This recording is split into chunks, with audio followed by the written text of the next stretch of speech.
Hi there, and welcome to another Morton and Webster video on metaphors. Today, we're going to look at another metaphor, the roaring of the sea. If you haven't already seen them, you might want to check out our other videos on metaphors. As we said last time, we want you to be able not just to spot metaphors, but to be able to explain why they're used and the function they serve. Because the metaphor really is the king of the language devices. Now I'd like you to imagine that Morton is taking a long voyage across the sea to a faraway continent. He's enjoying a strong wind, the sea air, and the powerful motion of the boat. Unfortunately, however, during the voyage, a storm strikes up. Lightning flashes across the sky, and the waves swell. Morton finds himself terrified by the roaring of the sea. So, here is another metaphor, the roaring of the sea. And how does the metaphor add meaning to the story? Well, it certainly lets you know that the sea was very loud, and I can confirm that. But there's a bit more to it than that.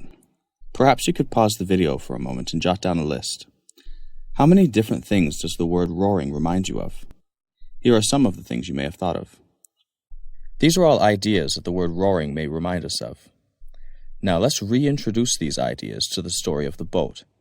We learnt that Morton was terrified by the roaring of the sea, and the metaphor roaring suggests to us a range of things. It suggests not just that it was loud, but that it was alive, a wild, fierce beast, defending its territory and hunting the ship. The sea is also powerful and deep, like the sound of a roar. So it suggests much more than that the sea or the storm was simply very loud.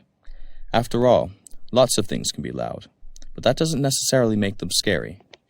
So, the moral of this story, when you are studying language or trying to write an essay, is to try and draw all the meaning out of the metaphor. Try to avoid just settling for one explanation and then moving on.